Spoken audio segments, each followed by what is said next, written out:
الحمد لله وكفى والصلاة والسلام على سيد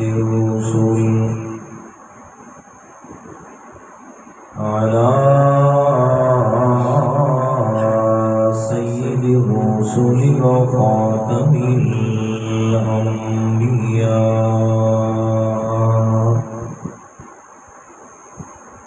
وعلى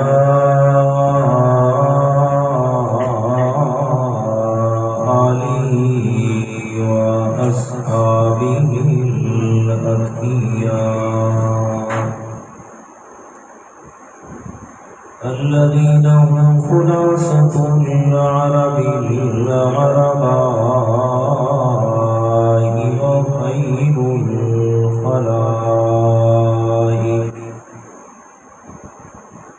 وخير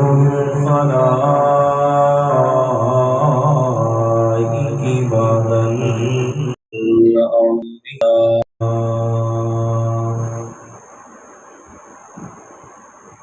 أما بعد فإن خير الحديث كتاب الله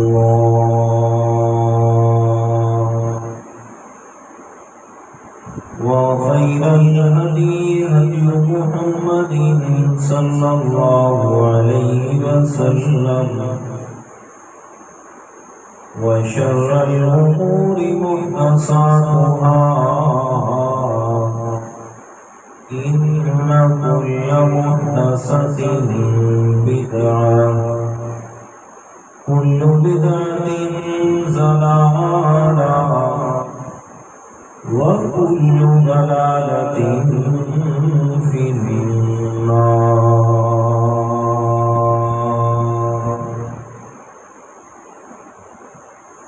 أعوذ بالله من الشيطان الرجيم. بسم الله الرحمن الرحيم. ويعلمه الكتاب والحكمة والتوراة والإنجيل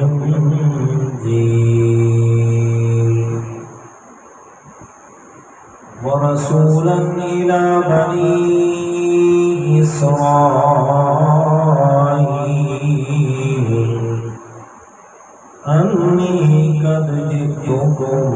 بآية من ربكم أني أخلق لكم من الطين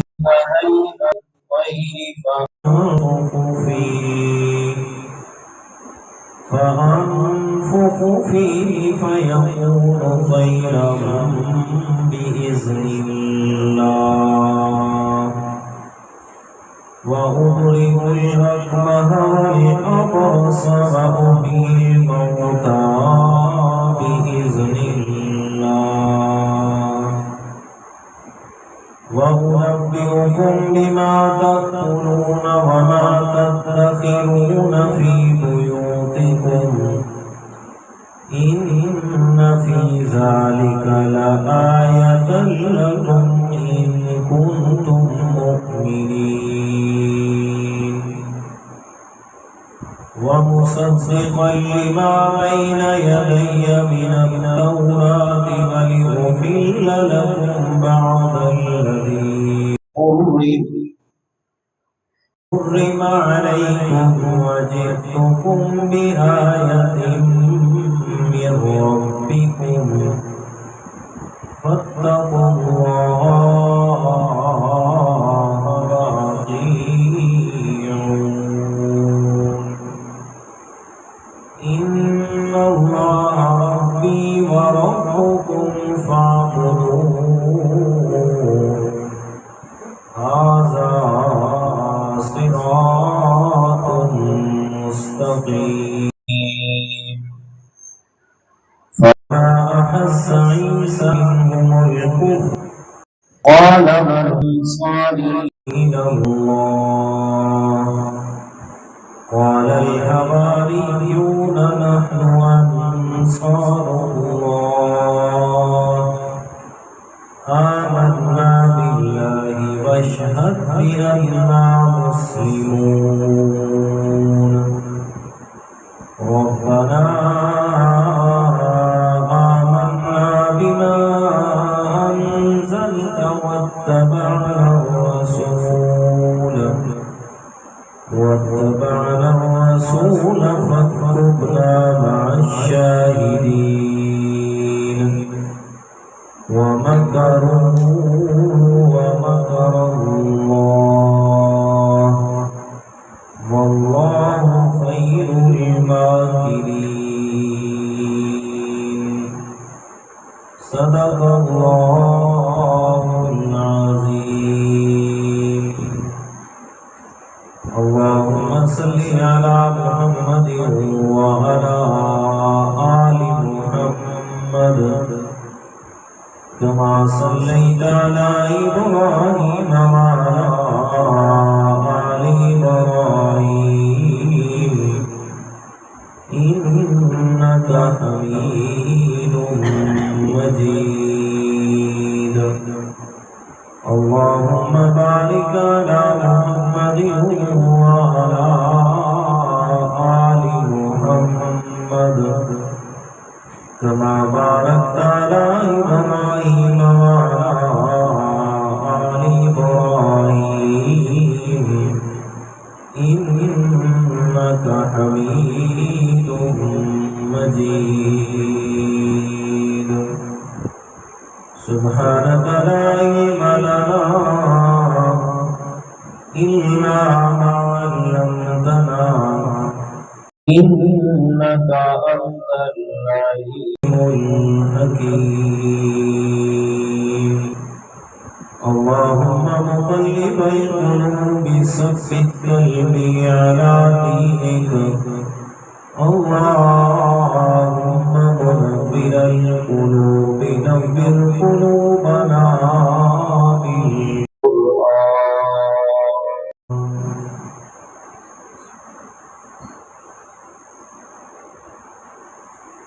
گرامی قدر سامعین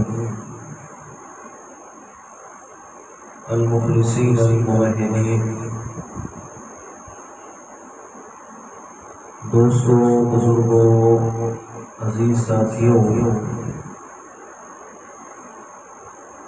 اللہ تعالیٰ کی خاص عنایت اور رحمت سے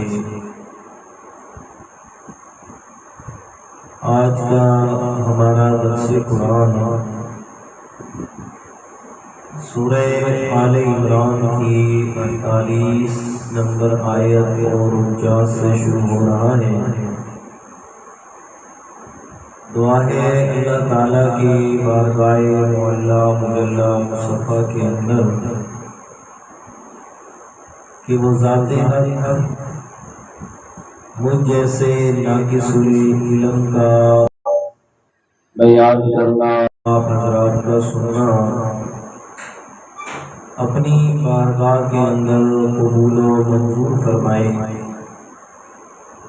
قبولیت کا درجہ دینے کے بعد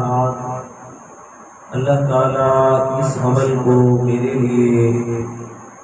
آپ سب حضرات کے لیے، بلکہ ساری دنیا کائنات کے مسلمانوں کے لیے آخرت کی نجات کا ذریعہ بنا دے۔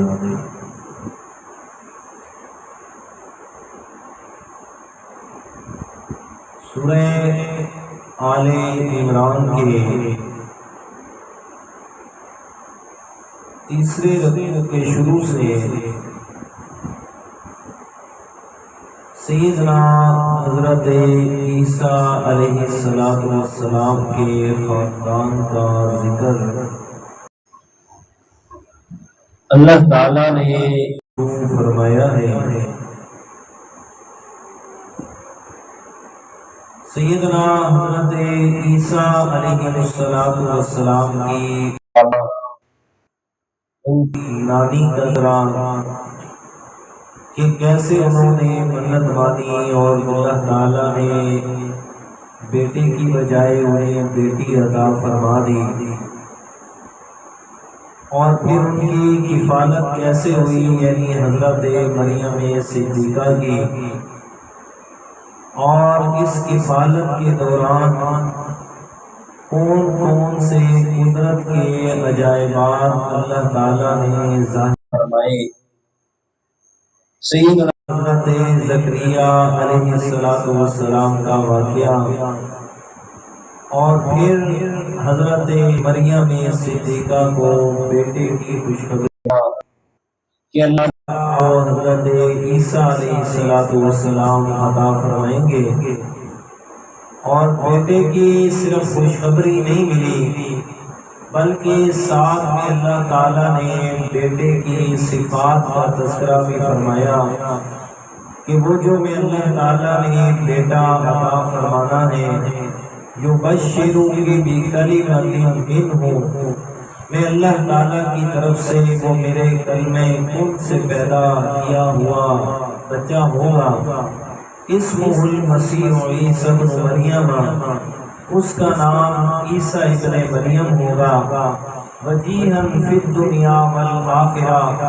دنیا اور آخرت دونوں میں اللہ تعالیٰ نے اسے معزز اور اپنا مقرب بنانا ہے، وَمِنَ الْمُقَرَّبِينَ، اور اللہ تعالیٰ نے قیامت کے دن اسے شفاعت کرنے کا حق بھی دینا ہے، وَيُكَلِّمُ النَّاسَ فِي الْمَهْدِ وَكَهْلًا، اور حضرت عیسیٰ علیہ السلام کو اللہ تعالیٰ نے معجزات سے نوازنا ہے کہ انہوں نے ماں کی گود میں لوگوں سے کلام کرنا ہے، پھر کہولت کی عمر میں کلام کرنا ہے، اعلیٰ درجے کے نیک لوگوں میں اللہ تعالیٰ نے ان کا شمار رکھنا ہے، اور پھر آگے فرمایا وَيُعَلِّمُهُ الْكِتَابَ وَالْحِکْمَةَ وَالتَّوْرَاةَ وَالْإِنجِیلَ، اور میں اللہ تعالیٰ نے اس بچے کو یعنی حضرت عیسیٰ علیہ السلام کو کتاب کا علم بھی عطا فرمانا ہے، والحکمت، اور حکمت کا علم بھی عطا کرنا ہے، والتوراۃ والانجیل، اور تورات اور انجیل کا علم بھی عطا فرمانا ہے۔ تو پچھلے درس میں آپ حضرات کے سامنے یہ بات عرض کر چکا کہ تورات اور انجیل کا علم یہ تو اللہ تعالیٰ نے حضرت عیسیٰ علیہ السلام کو اپنی زندگی میں ہی عطا فرما دیا تھا۔ یہ کتاب اور حکمت سے کیا مراد ہے؟ تو کتاب سے مراد قرآن مجید، اور حکمت سے مراد پیارے پیغمبر صلی اللہ علیہ وسلم کی سنت اور آپ کی حدیث مبارکہ۔ تو حضرت عیسیٰ علیہ السلام نے تو پیارے پیغمبر کا دور پایا ہی نہیں، اور اس سے پہلے ہی اللہ تعالیٰ نے آسمانوں پہ اٹھا لیا۔ تو پھر ان دونوں باتوں کا جو قرآن مجید ارشاد فرما رہا ہے کہ الکتاب والحکمہ، کہ قرآن اور سنت کی تعلیم اللہ تعالیٰ کی طرف سے انہیں عطا فرمائی جائے گی، تو یہ کب دی جائے گی؟ تو یہ واضح بات ہے کہ حضرت عیسیٰ علیہ السلام دوبارہ دنیا میں تشریف لائیں گے، اور اللہ کے حکم سے جب میں آئیں گے تو اس وقت اللہ تعالیٰ نے قرآن مجید بھی انہیں علم ہے، اور پیغمبر صلی اللہ علیہ وسلم کی سنت اور حدیث کا علم بھی انہیں ملنا ہے۔ تو یہ آیت کریمہ اس بات پر واضح دلیل ہے کہ حضرت عیسیٰ علیہ السلام فوت ہو کے دنیا سے نہیں گئے، بلکہ اللہ تعالیٰ نے انہیں زندہ آسمانوں پہ اٹھا لیا، اور قرآن مجید کا یہ وعدہ کہ قرآن اور سنت کی تعلیم حضرت عیسیٰ علیہ السلام کو سکھلائی جائے گی، یہ کب پورا ہوگا؟ جب قرب قیامت حضرت عیسیٰ علیہ السلام دوبارہ زمین پہ تشریف لے کے آئیں گے۔ اس سے آگے اللہ تعالیٰ نے حضرت عیسیٰ علیہ السلام کے معجزات کا تذکرہ فرمایا کہ میں اللہ تعالیٰ نے انہیں یہ معجزات عطا فرمانے ہیں، جو کہ اس یہاں آیت کریمہ کی تفصیل میں پچھلے درس میں حضرات کے سامنے عرض کر چکا ہوں۔ اس سے آگے بات ہے انشاءاللہ دیکھیں بات ہوگی۔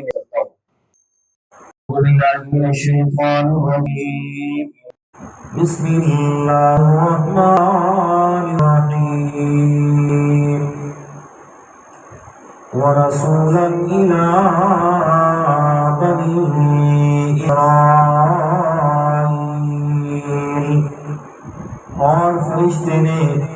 حضرت مریم صدیقہ کو ان کو ملنے والے بیٹے کی صفات کا تذکرہ کرتے ہوئے فرمایا وَرَسُولًا إِلَىٰ بَنِي إِسْرَائِيلَ، اور اللہ تعالیٰ نے آپ کے بیٹے کو قوم بنی اسرائیل کی طرف اللہ تعالیٰ کا رسول بنا کر مبعوث کرنا ہے۔ انی قد جئتکم بآیۃ من ربکم،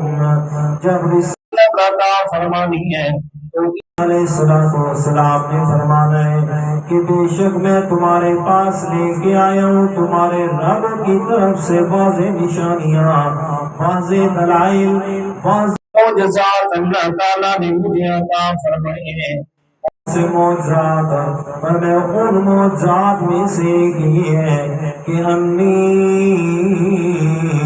اخلق لکم من الطین، کہ بے شک میں تمہارے لیے بناتا ہوں مٹی سے حیات الطیر، ایک پرندے شکل، فانفخ فیہ، پھر اس میں پھونک مارتا ہوں، فیکون طیرا بِإِذْنِ اللَّهِ، بس ہو جاتا ہے وہ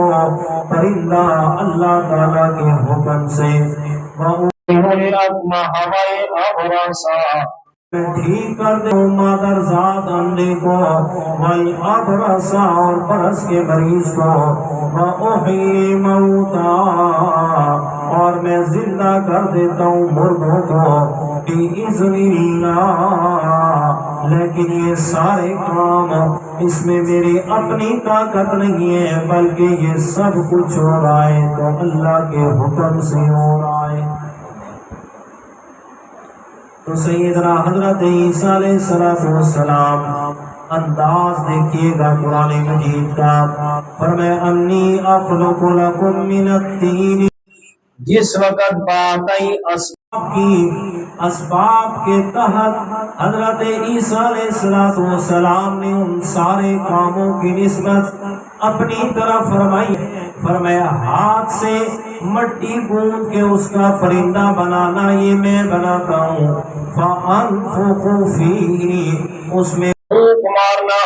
یہ بھی اسباب کے ساتھ ہے، یہ بھی میں پھونک مارتا ہوں،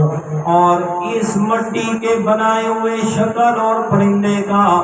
اصل پرندہ بن کے اڑ جانا،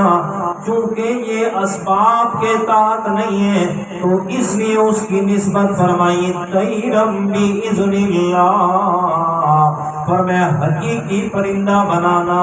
وہ میں عیسیٰ کا کام نہیں ہے بلکہ حقیقی پرندہ بنانے والی ذات کس کی ہے؟ بولو کس کی ہے؟ سست کیوں بیٹھے ہوئے ہیں؟ سست نہ بیٹھے سے بیٹھے محبت سے اور اپنے مجید کو توجہ سے سننے سے پہلے سن رہے ہیں، اور آپ بھی تھوڑی اپنے چہرے جو پٹ اور سستی ہے اس کو کریں۔ آپ لوگوں کی کافی سرح کر کے آیا ہوں میں کیا تھا تو سب بھی یہ غلط نہیں ہے آپ کی خدمت کے لیے۔ تو فرمایا یکون طیرا بِإِذْنِ اللَّهِ، فرمایا حقیقی پرندہ بنا وہ میں عیسیٰ علیہ السلام کام میں کہ وہ میرے اللہ کام میں، اور مادر ذات اندھے کو ٹھیک کا، برس کے مریض کو ٹھیک کر دینا، اور ابا کو ادا کرنا، یہ ساری چیزیں عیسیٰ علیہ السلام کے قبضے میں نہیں ہیں بلکہ اذن والی ہے اللہ کا۔ تو حضرت عیسیٰ علیہ السلام کی یہ اور سارے کے کام وہ تو اسے سلام کر رہا ہوں، جو بات چیزوں کے اندر حقیقت کا بن جا، کا بنا ہوا بندہ حقیقی بندہ بن جانا، اور کے سرج کے کھڑے ہوئے یہ آواز دیتے اور مردہ دفن کیا ہوا کھڑا ہو جا، اللہ تعالیٰ اب حکم سے اس مردے کو زندہ فرما دیتے، فرمائے قم بِإِذْنِ اللَّهِ، یہ اللہ کے حکم سے زندہ ہو جاتا۔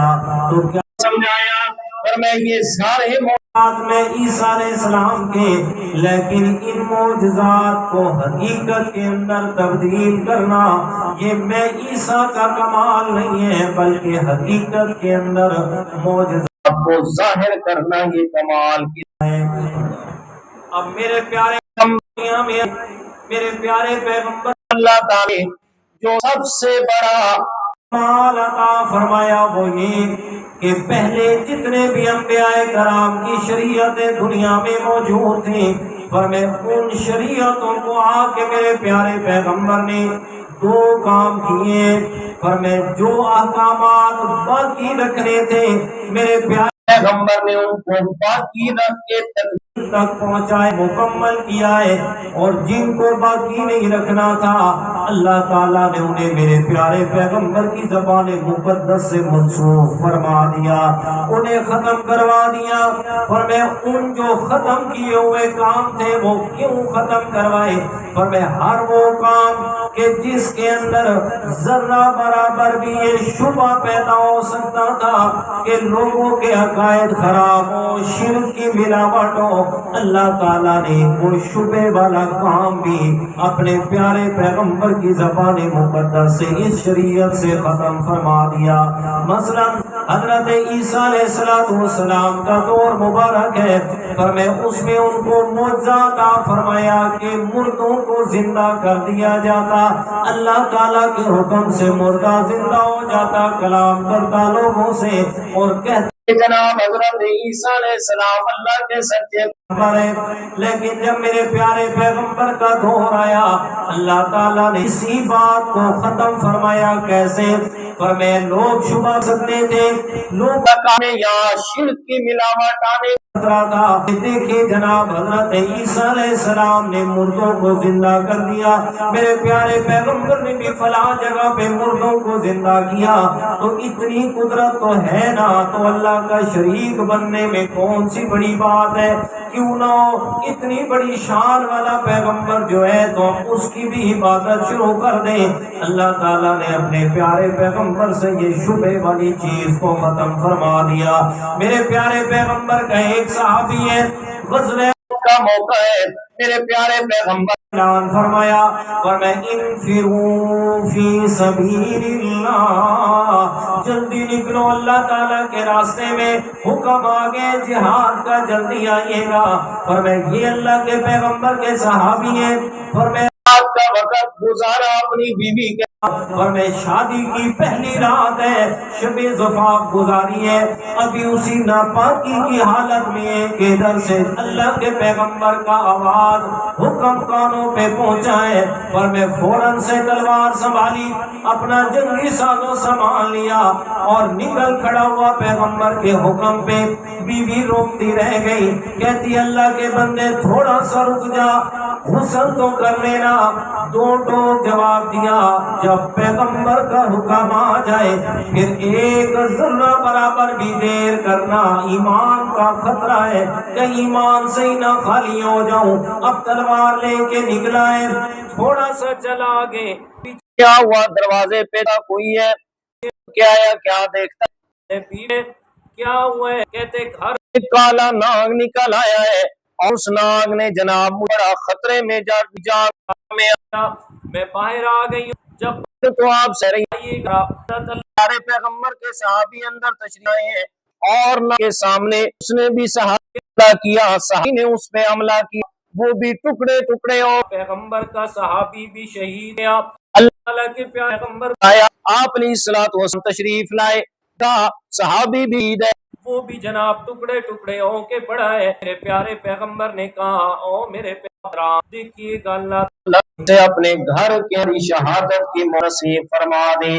یا رسول اللہ کتنی عجیب موت ہے، شادی کی پہلی رات ہے اور پہلی رات میں ہی جناب اس کو اتنا بڑا مرتبہ مل گیا۔ اللہ تعالیٰ سے دعا کرے، ادعو الی ربک، اپنے رب سے دعا کیجئے کہ اللہ تعالیٰ اسے دوبارہ زندہ فرما دے، تاکہ یہ کم از کم اپنی دین کی بہاریں، اپنی زندگی کی بہاریں تو دیکھ لے۔ میرے پیارے پیغمبر نے فرمایا او میرے صحابہ، وہ پہلی باتیں تھی گزر چکی، اب جس موت آ گئی اب قیامت سے پہلے دوبارہ زندہ نہیں ہو سکتا۔ فرمایا وہ عیسیٰ علیہ السلام کا معجزہ تھا جو اللہ تعالیٰ نے عطا فرما دیا، اب اس کے بعد دوبارہ کوئی بھی قیامت سے پہلے زندہ نہیں ہوگا۔ تو یہ عرض کر رہا تھا وَأُحْيِي الْمَوْتَى بِإِذْنِ اللَّهِ، فرمایا معجزہ عطا فرمایا،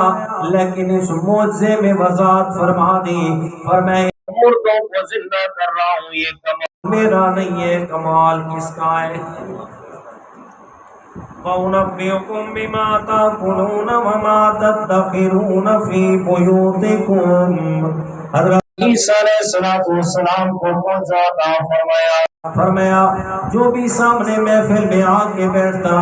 بتا دیتے تم کھا کے کیا آئے ہو اور گھروں میں تم نے کیا ذخیرہ کر رکھا ہے۔ فرمایا یہ معجزہ تھا، یہ سارے معجزات فرشتہ کہہ رہا ہے حضرت مریم کو، یہ تیرے بیٹے کو اللہ تعالیٰ نے عطا فرمانے نے، فرمایا ان فی ذالک لآیۃ لکم ان کنتم مؤمنین،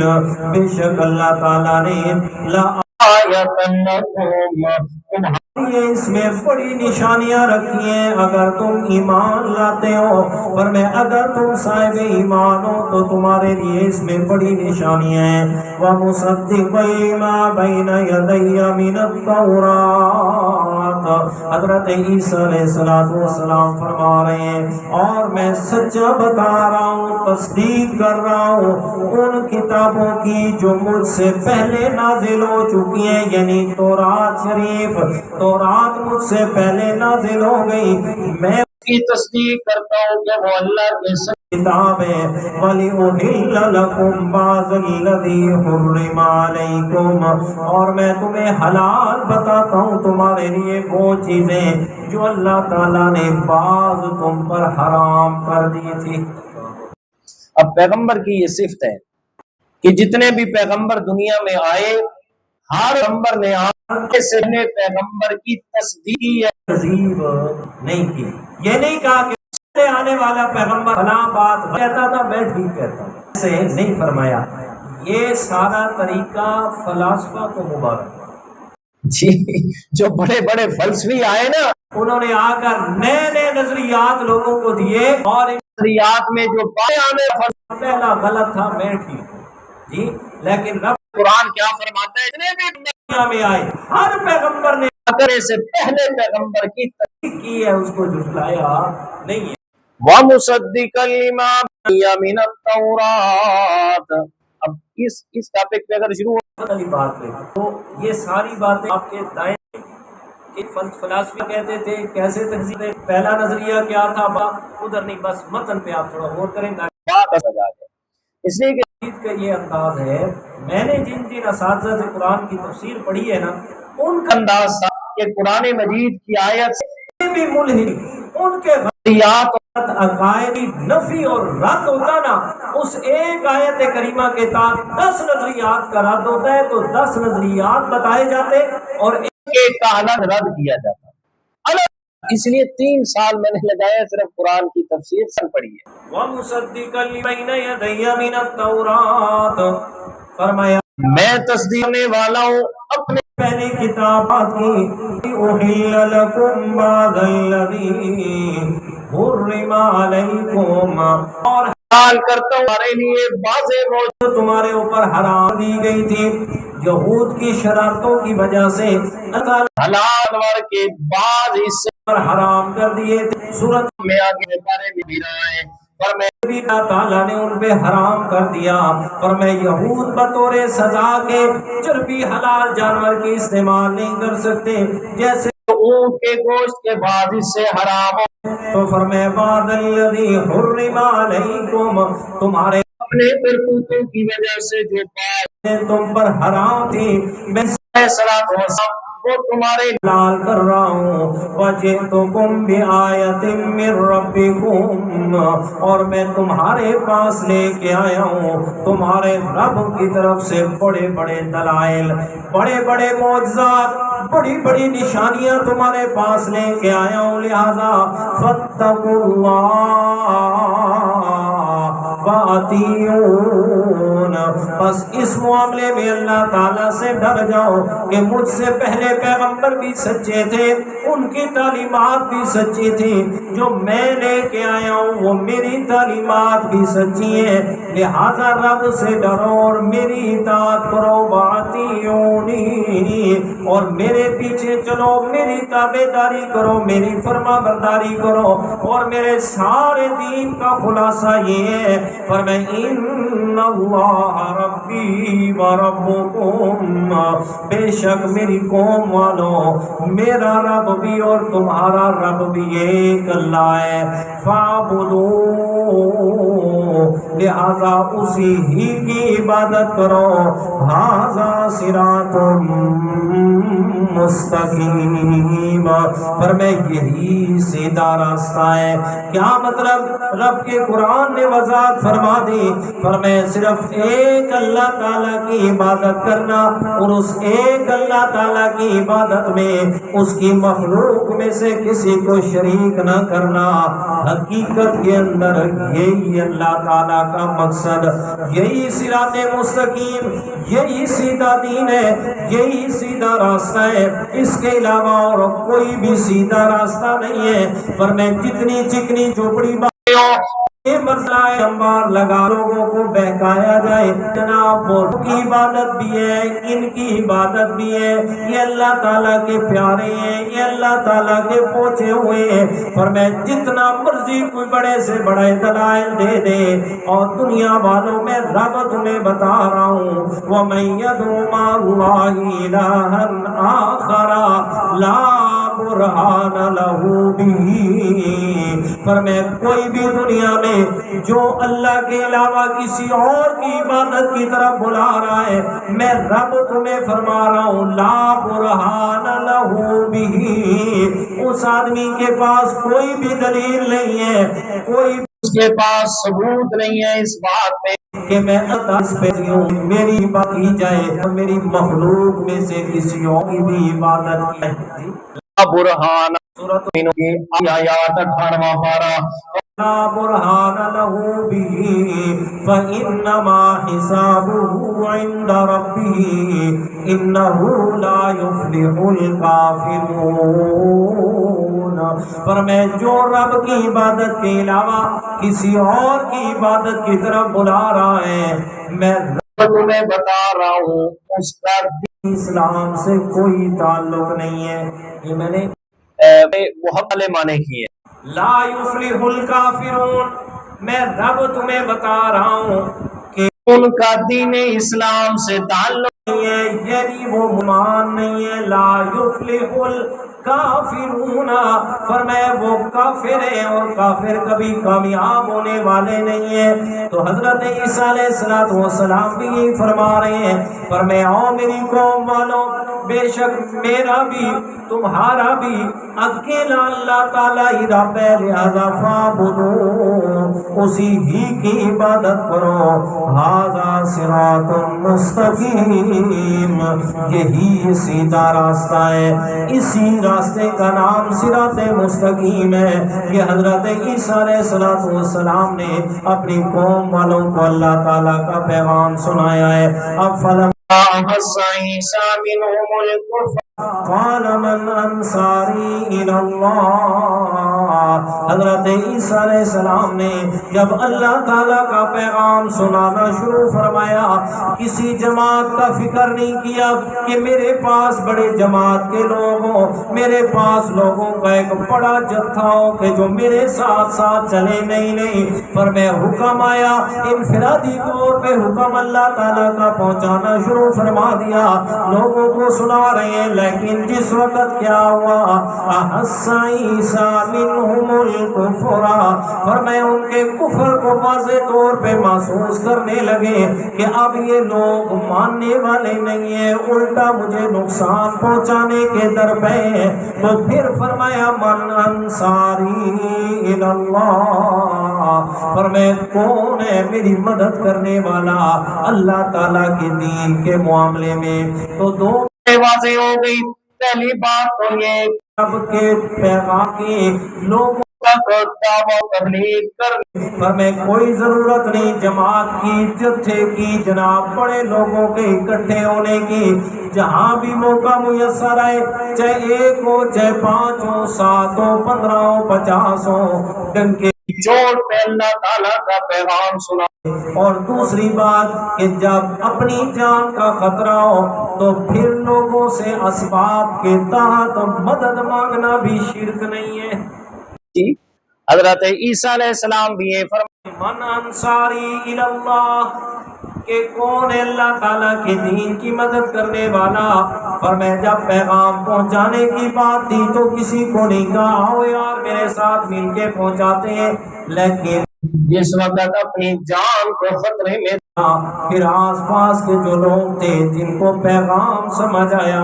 ان کو فرمایا من انصاری اللہ کون ہے اللہ تعالیٰ کے دین کی مدد کرنے والا۔ فرمایا قال الحواریون نحن انصار اللہ۔ فرمایا وہ حضرت عیسیٰ علیہ السلام پہ جو ایمان لے کے آئے تھے، جو حضرت عیسیٰ علیہ السلام کے دوست تھے، انہوں نے کہا نحن انصار اللہ۔ فرمایا ہم اللہ تعالیٰ کے دین مدد کے لیے تیار ہیں۔ یہ ہوا فرمایا مدد کرنے والا سفید رنگ کے کپڑے پہننے والا یا خود سفید رنگ کا ہونا، فرمایا یہ ان کی اللہ تعالیٰ کے دین کے ساتھ محبت تھی کہ اللہ تعالیٰ نے ان کے چہرے پہ نور برسا دیے۔ فرمایا یا پھر یہ ان کی اپنی اللہ تعالیٰ کی طرف سے عطا کی ہوئی وجاہت تھی کہ جسے وہ سفید کپڑے پہنتے تو اور زیادہ معزز لگتے، اس لیے انہیں حواری کہا گیا۔ یا تیسرے نمبر پہ حواری یعنی مدد کرنے والا کہ انہوں نے عیسیٰ علیہ السلام کی مدد فرمائی، اس لیے ان کو حواری کہا گیا۔ یہ 12 لوگ جیسے حضرت زبیر رضی اللہ تعالیٰ عنہ میرے پیارے پیغمبر کے صحابی ہیں، حدیث پاک ہے فرمایا لکل نبی حواریون وحواری زبیر او کما قال، ہر پیغمبر کا کوئی نہ کوئی حواری ہوتا ہے اور میرا حواری حضرت زبیر ہے رضی اللہ عنہ۔ یہ امتیازی سب سے زیادہ محبت کرنے والا، میری ذات سب سے زیادہ اپنی جان نچھاور کرنے والا وہ حضرت زبیر رضی اللہ تعالیٰ ہے۔ 12 لوگ تھے حضرت عیسیٰ ایمان والے، کہنے لگے پیارے عیسیٰ پریشان نہ ہو، ہم آپ کے ساتھ ہیں، آمنا باللہ ہم اللہ پر ایمان لے آئے، واشہد بأننا مسلمون بس ہماری گواہی قبول فرما لے اس بات میں کہ بے شک ہم فرما بردار ہونے والے ہیں۔ فرمائے ہم اللہ تعالیٰ کے سامنے فرما بردار کرنے والے ہیں، اور دعا بھی فرمائی ربنا آمنا بما انزلت واتبعنا الرسول فاکتبنا مع الشاہدین۔ فرمایا ہمارے رب ہم ایمان لے آئے اس پر جو آپ نے نازل فرمایا، واتبعنا الرسول اور ہم اتباع کرتے رسول کی یعنی عیسیٰ علیہ السلام کی، فاکتبنا مع الشاہدین بس ہمیں لکھ لے اپنی توحید کی گواہی دینے والوں میں۔ اب ہماری اللہ تعالیٰ سے دعا کر رہے ہیں کہ حضرت عیسیٰ علیہ السلام سامنے زندہ سلامت موجود ہیں۔ عیسیٰ علیہ السلام سے نہیں مانگا، ان سے دعا نہیں فرمائی، یہ نہیں کہا کہ آپ سے مانگ رہے ہیں کہ ہمارے ایمان کو تو قبول فرما لے، ہمیں اللہ تعالیٰ سے گواہی دینے والے لکھوا لے کہ ہم اپنے رب کی توحید کی گواہی دیتے ہیں۔ پر میں عیسیٰ علیہ السلام نے بھی یہی سبق سکھایا کہ میں پیغمبر بھی تمہارے سامنے ہوں، مانگنا مجھ سے نہیں ہے بلکہ کس سے؟ تمام تر انبیاء کرام نے اپنی ساری امتوں کو یہی کا تبصر سکھا اور سنایا۔ فرمایا جیسے ہم انبیاء کرام ہر مشکل میں اپنے رب سے مانگتے ہیں، اپنے رب کے سامنے دعا کے ہاتھ پھیلاتے ہیں، فرمایا آپ نے بھی یہی کام کرنا ہے۔ ہماری زندگی کا پہنچایا ہوا سبق یہ یاد رکھنا ہے کہ جب بھی مشکل آئے تو ہم سے بھی نہیں مانگنا بلکہ اپنے رب سے مانگنا ہے، اپنے رب سے ڈائریکٹ ہو کے مانگنا ہے، اس سے ہی سوال کرنا ہے۔ وہی رب ہے جو تمہاری حاجتوں کو پورا کرنے والا ہے، اسی نے تمہاری ضروریات کو پورا کرنا ہے۔ اللہ تعالیٰ کے پیارے پیغمبر بیت اللہ شریف کے سامنے ہیں، صحابہ کرام ساتھ میں موجود ہیں، میرے پیارے پیغمبر کی دعا کے الفاظ سنیے گا۔ فرمایا اللہم لا مانع لما آتیت ولا معطی لما منعت ولا فوز الجد منك الجد اللهم إني عبدك اللهم إني عبيدك مولا میں تیرے دربار کا غلام ہوں، مولا میں تیرے دربار کا مانگت ہوں، فقیر ہوں، محتاج ہوں، مولا جسے تو عطا کرے کوئی روکنے والا نہیں ہے اور جسے تو روک دے کوئی عطا کرنے والا نہیں ہے۔ خود ہی اللہ تعالیٰ کے سامنے عاجزیاں کر رہے ہیں۔ اگر جانتے ہوتے نا عبیدوکا کا معنی سمجھتے، اپنے غلام کو ہم اپنی زبان میں کہتے نہیں کون ہے بندہ تھی کون ہے بالکل ہی غریب ہو، بالکل کسی کھاتے میں نہ جی میرے پیارے پیغمبر فرمایا جی معنی وہی ہے لیکن ادب کے لیے ہم معنی کر نہیں سکتے۔ میں کچھ بھی نہیں ہوں، میرا تیرے سامنے کوئی بھی مقام حیثیت نہیں ہے، میں تیرا نام ہوں، میں تجھ سے ہی مانگ رہا ہوں، میں تیرے ہی در کا سوالی ہوں مولا، میں تجھ سے ہی سوال کر رہا ہوں۔ سبق دیا صحابہ کرام جو سامنے کھڑے ہیں، فرمایا میری شان میرا مقام میری عظمت اپنی جگہ پہ، لیکن میں پیغمبر جتنا بھی بڑا ہو جاؤں حیثیت یہ ہے میں غلام ہوں تو اپنے رب کا، میں بندہ ہوں تو اپنے رب کا، اور بندہ سے کہا جاتا ہے العبد من لا یملک شیئا، فرمایا بندہ اسے کہا جاتا ہے جو اپنے نفع نقصان کا مالک نہ ہو۔ ہمارے استاد جی مانا کیا کرتے تھے اور میں اللہ یملک شیئا، بندہ اسے کہا جاتا ہے کہ جس کے جسم کا ایک بال سفید ہے کالا کرنے پہ بھی قدرت نہ رکھتا، اور میں اتنا عاجز اور غلام ہوں، بندہ اسے کہا جاتا ہے۔ تو میرے پیغمبر نے بھی اپنی ساری زندگی میں صحابہ کرام سبق یہ سکھایا، کسی ادھر ادھر جانے کی ضرورت نہیں ہے، جب بھی آپ کو جس وقت بھی تو اپنے رب سے سوال کرنا ہے۔ حضرت عبداللہ ابن عباس رضی اللہ تعالیٰ عنہ فرماتے ہیں میرے پیارے پیغمبر نے مجھے بڑے پیار اور محبت سے سینے سے لگا کے فرمایا میرے پیارے عبداللہ استعن باللہ، فرمایا جب بھی مدد مانگنی ہو تو اپنے رب سے مانگیے گا، جب بھی دعا کرنی ہو تو اپنے رب سے کیجئے گا، جو بھی مانگنا ہو جس وقت بھی مانگنا ہو اپنے رب سے مانگیے گا، پھر توکل دیکھیے گا۔ حضرت عبداللہ ابن عباس فرماتے ہیں جو مفسر قرآن ہے جسے اللہ کے پیارے پیغمبر نے قرآن کا فہم کے لیے رب سے دعا مانگی ہے مولا اللہم علمہ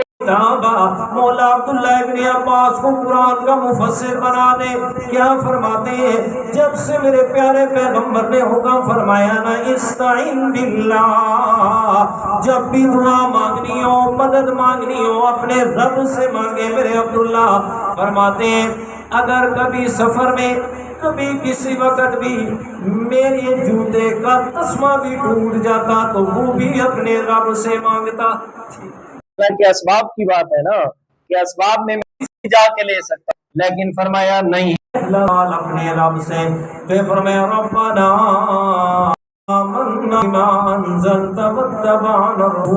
فاکتبنا شاہدین، مولا ہم آپ سے دعا مانگتے ہیں ہمارے ایمان کو قبول فرما لے اور ہم آپ کے پیغمبر کی اتباع میں آ رہے ہیں۔ دو چیزیں فرمائیں، فرمائے آمنا بما انزلتا، جو آپ نے نازل کیا اس پر بھی ایمان لاتے ہیں، واتبعنا الرسول، اور جو آپ نے رسول بھیجا ہے اس کی بھی اتباع کرتے ہیں۔ اور میرے پیارے کیا سمجھ آئی؟ فرمائے جو رسول اللہ کا پیغام لے کے آ رہا ہے اور خود اس پیغام کی جو وضاحت کر رہا ہے، جب تک دونوں چیزوں کو نہ مانا جائے ایمان مکمل نہیں ہوتا۔ جی لیے تو فرمایا آمنا بما انزلتا اتبعنا الرسول، جی ہم ایمان بھی لائے ہیں اس پر جو آپ نے نازل کیا، یعنی انجیل شریف، واتبعنا الرسول، اور رسول کی بھی اتباع کر رہے ہیں، یعنی پیغمبر کی سنت کی اتباع کے علاوہ ایمان کی تکمیل نہیں ہوتی۔ فاکتبنا مع الشاہدین، اور ہمیں لکھ دے اپنی توحید کی گواہی دینے والوں میں۔ اللہ تعالیٰ قرآن فرماتا ہے یہ وعدے کہ اے السلام ہم آپ کی مدد کریں گے، آپ پریشان نہ ہو۔ اب رب کا قرآن اگلا منظر بیان فرماتا ہے، وَمَكَرُوا وَمَكَرَ اللَّهُ وَاللَّهُ خَيْرُ الْمَاكِرِينَ۔ فرمائے ان لوگوں نے بھی تدبیریں کی ہیں عیسیٰ علیہ السلام کو مٹانے کی، اور میں اللہ تعالیٰ نے بھی تدبیریں کی ہیں عیسیٰ علیہ السلام کو بچانے کی۔ وہ مٹانے کی تدبیریں کر رہے ہیں، اللہ بچانے کی تدبیریں کر رہا ہوں۔ اور کائنات والوں واللہ خیر الماکرین، فرمائے میں اللہ تعالیٰ کی تدبیر ہی کامیاب ہوئی، میں نے اپنے عیسیٰ کو بچا لیا۔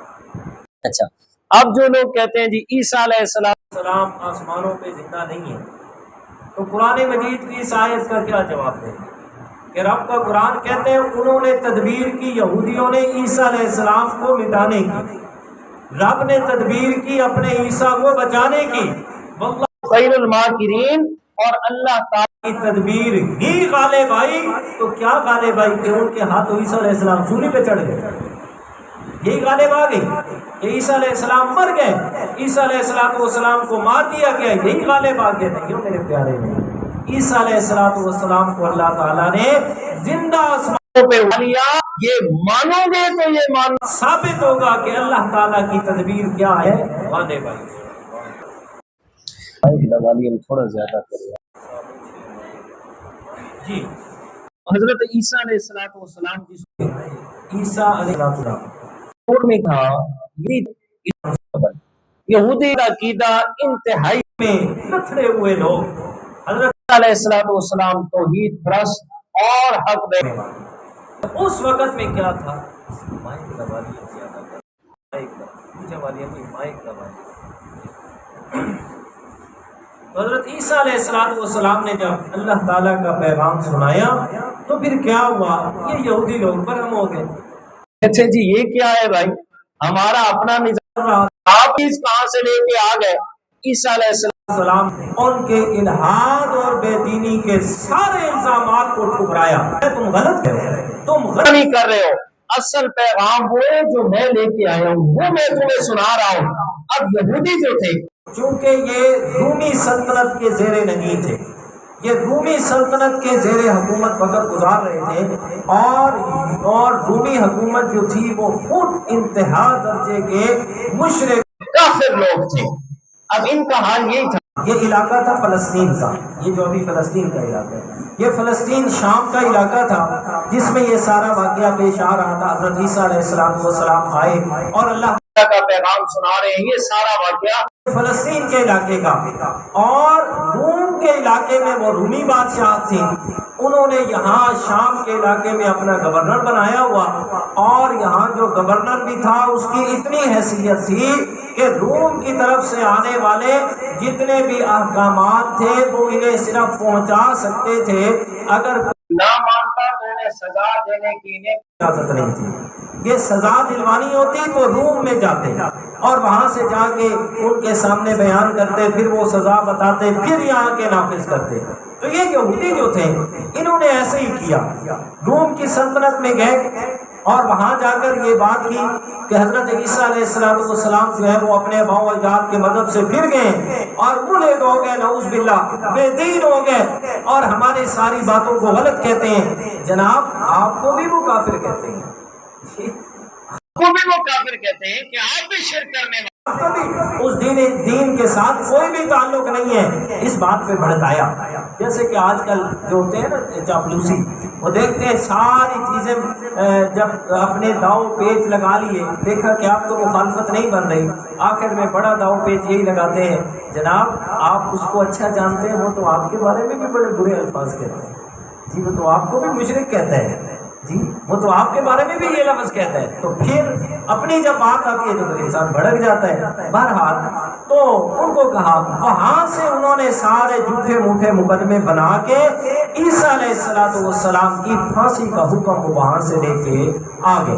اب وہاں سے لے کے پھانسی کا حکم آئے کہ ہم نے عیسیٰ علیہ السلام کو سولی پہ چڑھا دینا ہے، بس بات ہی ختم کر دینی ہے۔ اب عیسیٰ علیہ السلام کو انہوں نے آ کر گرفتار کر لیا اور گرفتار کر کے ایک مکان میں بند کر دیا۔ اب یہاں تک یہ بات، اسی کو اللہ تعالیٰ نے سورۃ المائدہ میں ذکر فرمایا ہے، آیت نمبر 157 اور 158 پہ، یہ چھٹے دوسرا رکوع ذرا یہ نکال لیں تاکہ آپ کے سے قرآن مجید کی آیات ہوں گی تو سمجھنے میں آسانی ہوگی۔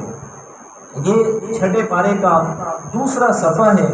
دوسرا رکوع ہے اور آیت کا نمبر 157 اور 158 ہے۔ یہ صفحے کے درمیان میں تقریباً نہیں، صفحہ شروع ہو رہا ہے، اس کی چوتھی پانچویں لائن ہوگی تقریباً یہ آیت کی۔ ذرا دیکھیں چھٹے پارے کا دوسرا صفحہ، چھٹے پارے کا دوسرا صفحہ نکالیں، وہاں آیات بالکل واضح ہیں۔ آیت نمبر 157 اور 158۔ اب میں آیت کریمہ پڑھنے لگا ہوں اور پھر بات سمجھاتا ہوں۔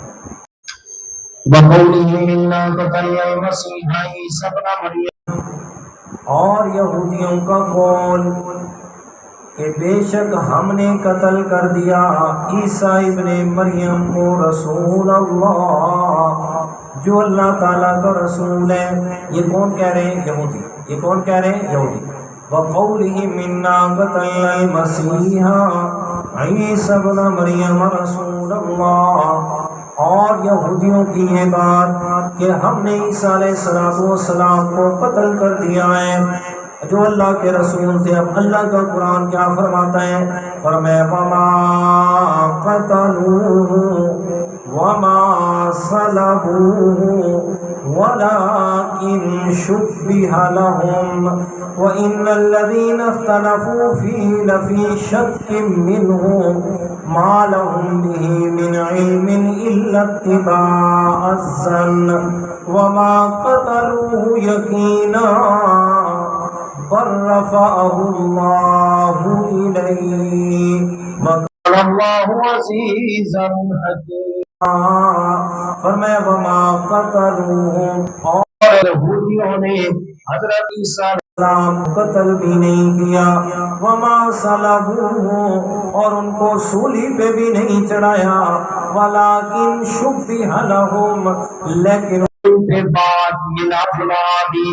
حضرت عبداللہ ابن عباس رضی اللہ تعالیٰ عنہ، بخاری شریف کی حدیث ہے، ولیکن شبہ لہم کا معنی کہ ان پہ بات اللہ تعالیٰ نے ملا جلا دی۔ کیا مطلب؟ حضرت عیسیٰ علیہ السلام کو جب انہوں نے گرفتار کر کے ایک جگہ ایک کمرے میں بند کر دیا، بند ہو گئے، اب ادھر سے سارا انتظام ہو گیا کہ ہم نے عیسیٰ علیہ السلام کو سولی پہ چڑھا دینا ہے، ولیکن شبہ لہم، لیکن ان پہ معاملہ ملا جلا دیا۔ انہوں نے اپنا ایک آدمی بھیجا ہے، جاؤ عیسیٰ علیہ السلام کو لے کے آؤ۔ عیسیٰ علیہ السلام کو اللہ تعالیٰ نے اسی وقت زندہ آسمانوں پہ اٹھا لیا۔ وہ جو آدمی تھا اس کا چہرہ عیسیٰ علیہ السلام والا ہو گیا، اس کا نیچے والا جسم اسی کا ہے۔ جب باہر نکلا انہوں نے جلدی جلدی پکڑ کے سولی پہ چڑھا دیا۔ اب جب سولی پہ چڑھ گئے تو دو باتیں سامنے، اگر عیسیٰ علیہ السلام ہے تو ہمارا کہاں گیا؟ اور اگر یہ ہمارا آدمی ہے تو پھر عیسیٰ علیہ السلام کہاں گیا؟ فرمایا وَلَٰكِن شُبِّهَ لَهُمْ، فرمایا یہ میں رب نے ان پر معاملہ ملا جلا دیا ہے۔ آگے فرمایا وَمَا قَتَلُوهُ يَقِينًا، فرمایا او دنیا والوں میں رب تمہیں یقینی بات بتا رہا ہوں، سچی بات ہے، پکی بات ہے، حضرت عیسیٰ علیہ السلام کو انہوں نے قتل نہیں کیا۔ کہاں گئے؟ فرمایا بر رفعہ اللہ الیہ، اللہ تعالیٰ نے انہیں اپنے پاس اٹھایا۔ عیسیٰ علیہ السلام کو اللہ تعالیٰ نے اپنے پاس وَمَكَرُوا وَمَكَرَ اللَّهُ، انہوں نے بھی دیکھی عیسیٰ علیہ السلام کو مٹانے کی، میں اللہ تعالیٰ نے تدبیر کی عیسیٰ علیہ السلام کو بچانے کی۔ وَاللَّهُ خَيْرُ الْمَاكِرِينَ، پر میں اور بہترین تدبیر میں اللہ تعالیٰ کی ہے، سب سے بہترین تدبیریں کرنے والا میں اللہ ہوں۔ میں نے اپنے عیسیٰ کو زندہ آسمانوں پہ اٹھا لیا۔ اب اگلی آیت کریمہ بھی اللہ تعالیٰ نے اس میں بھی وضاحت فرمائی کہ عیسیٰ علیہ السلام کو میں نے موت نہیں دی ہے، اور میں فرمایا عیسیٰ علیہ السلام نے اس قال اللہ یا عیسیٰ، جب اللہ تعالیٰ فرمائے گا عیسیٰ علیہ السلام سے، یعنی اللہ تعالیٰ نے اپنے عیسیٰ علیہ السلام کو فرمایا یا عیسیٰ، اے میرے عیسیٰ، 5 وعدے فرمائے۔ پہلا وعدہ انی متوفیکا، بے شک میں آپ کو جسم اور روح سمیت آسمانوں پہ اٹھا لوں گا، ورافعک الیہ، اور اپنی طرف تمہیں بلند کر لوں گا، ومطہرک من الذین کفروا، اور یہ یہودی لوگ آپ پہ جتنے بھی الزامات لگا رہے ہیں میں ان تمام سے آپ کو پاکیزہ بنا دوں گا، وجاعل الذین اتبعوک فوق الذین کفروا الی یوم القیامہ، اور میرا وعدہ ہو گیا میرے عیسیٰ، اور جو تیرے پیچھے چلنے والے ہوں گے میں اللہ تعالیٰ نے ان کو ہمیشہ یہودیوں پر فاتح بنا کے رکھنا ہے۔ جی وجاعل الذین اتبعوک فوق الذین کفروا الی یوم القیامہ، قیامت میں اللہ تعالیٰ نے ان کو کیا دینی ہے؟ برتری دینی ہے یہودیوں پر۔ اب کسی کے ذہن میں سوال آئے وہ تو یہودی پوری دنیا تے حکومت طے کرے گا، جی یہ وہی سوال کرے گا کہ جس کو تاریخ کے جو پس منظر ہے وہ نہیں پتہ ہوں گے، پہلی بات یہ ہے۔ دوسری بات یہ ہے، بالکل سمپل سی بات ہے کہ اسرائیل یعنی یہود کے کچھ بھی نہیں، اگر ان کی پوچھ سے آج امریکہ یورپ یہ ہاتھ اٹھا لیں تو وہ کچھ بھی نہیں۔ ایک بات یہ، 2 باتیں ہوں گی۔ تیسری بات یہ ہے کہ یہ یہودیوں کا غلبہ ہے، یہ میرے پیارے پیغمبر جناب محمد الرسول اللہ صلی اللہ علیہ وسلم نے قیامت کی نشانیوں میں سے ایک بڑی نشانی بتائی ہے،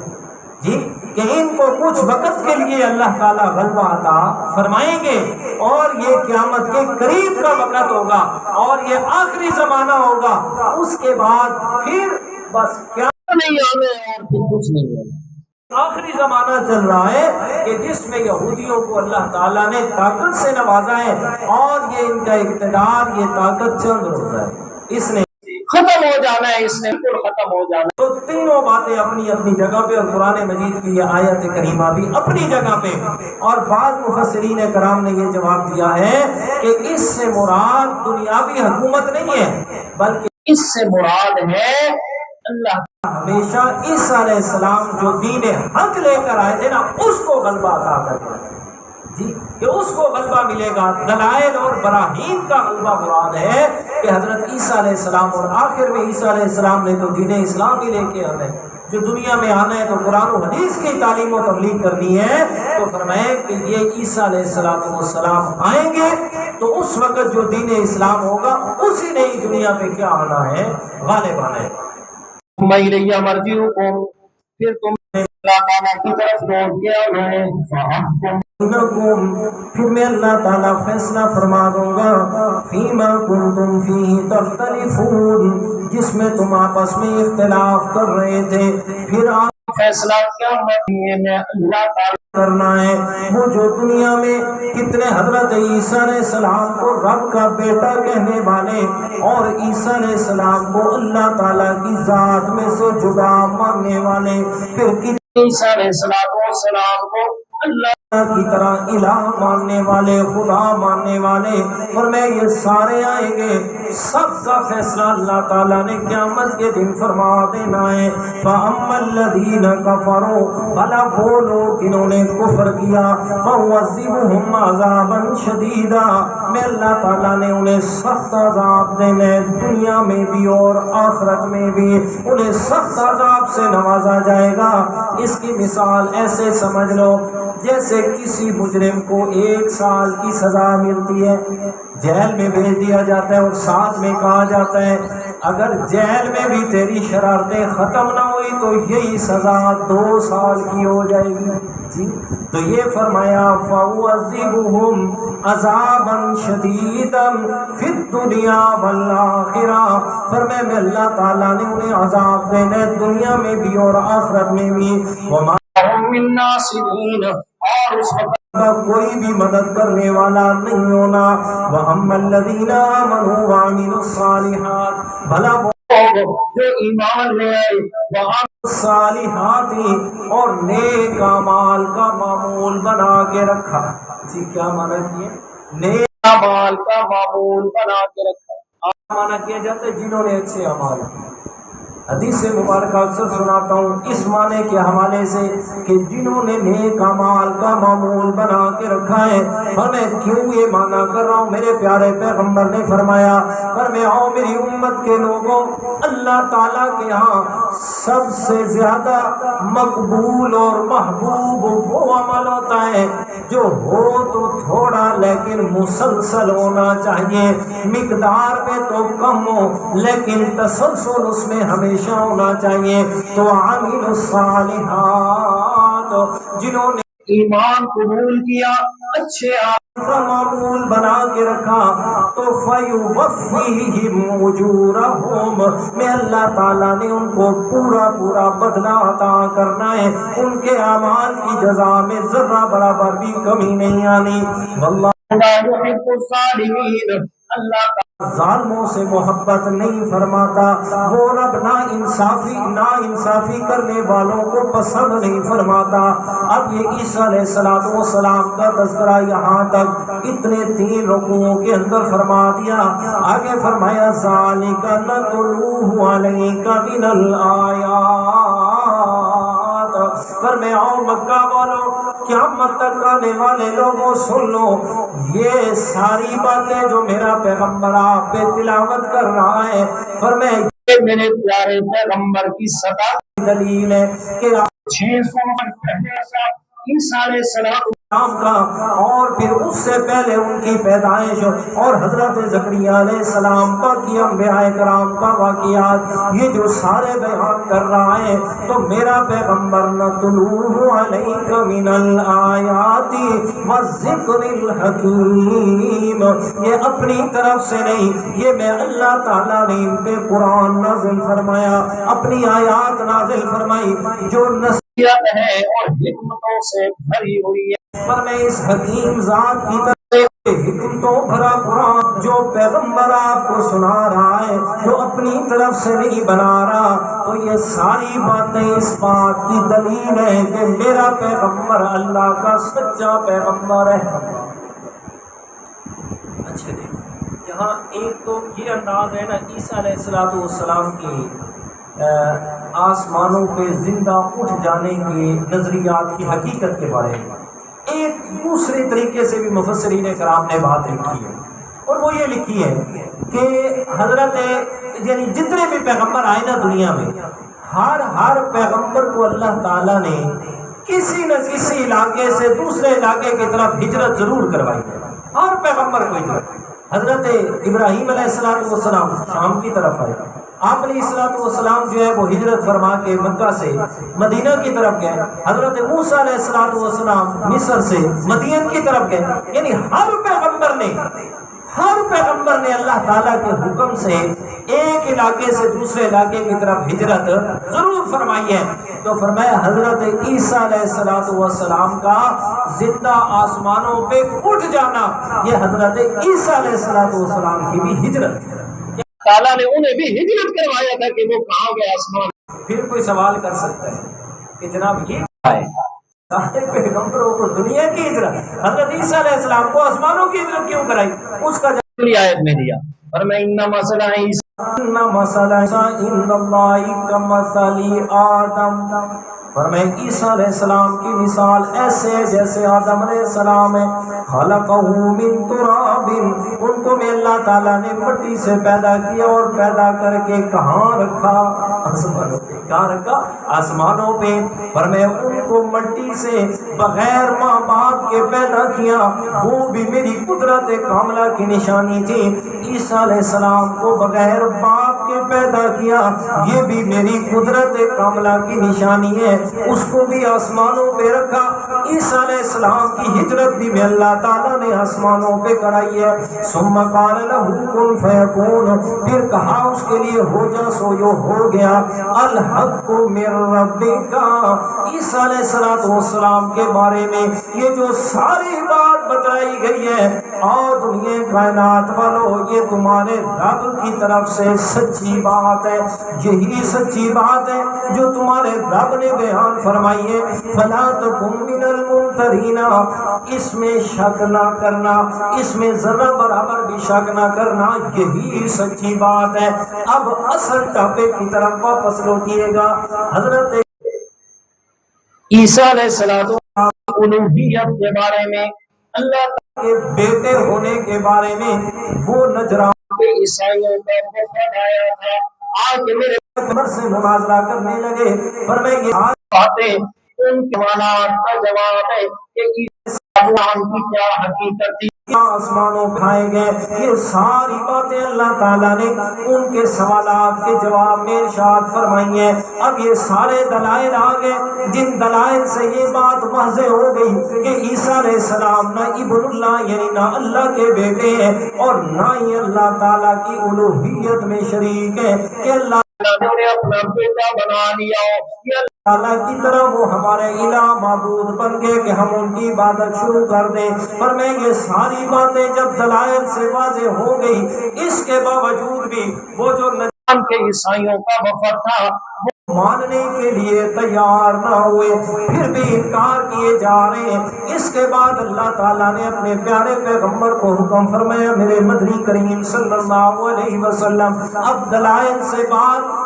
سمجھانے تک بات ختم ہو گئی، نہیں مان رہے، اب آخری بات میں اللہ تعالیٰ تمہیں بتا رہا ہوں، اب آپ نے ان کو مباہلہ کرنے کا چیلنج کرنا ہے کہ آپ دلائل سے بات نہیں مانتے، اب مباہلہ کرتے ہیں، اور مباہلہ کسے کہا جاتا ہے کہ دو کسی ایک نظریے پہ اختلاف، دونوں دلائل دے رہی ہیں، جس دلائل سچے ہیں دوسرا ماننے کے لیے تیار نہیں ہو رہا اور انکار کیے جا رہا ہے، تو اب کیا کرنا ہے؟ دونوں اس بات پہ متفق ہو جائیں کہ چلو چلتے ہیں کھلے میدان میں، جا کے رب سے دعا کرتے ہیں، مولا ہم میں سے جو بھی جھوٹا ہے اپنی بات میں اس کو تباہ و برباد کر دے، اس پہ اپنا عذاب نازل کر دے، اس پہ لعنت برسا دے۔ اور میں دعا کرتے ہیں یہ کھلے عام میدان میں دعا کی جائے، اور پھر دیکھا جائے کہ آنے والے وقت میں کیا نظارہ ہوتا ہے اور کیا نتیجہ نکلتا ہے۔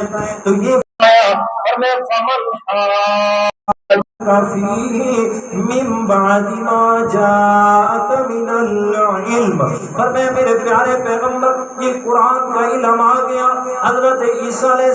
السلام کے بارے میں وہ سارے دلائل آ گئے جو میں اللہ تعالیٰ نے آپ پر نازل فرما دیے، اس کے بعد بھی وہ آپ سے جھگڑا کر رہے ہیں، آپ کی بات کو نہیں مان رہے، میرے پیغمبر کو آپ فرما دیں تعالوا آ جاؤ ندعو ابنانا و ابناکم، میں پیغمبر بلا لیتا ہوں اپنے بیٹوں کو بھی، تم بھی بلا لو اپنے بیٹوں کو، ونسانا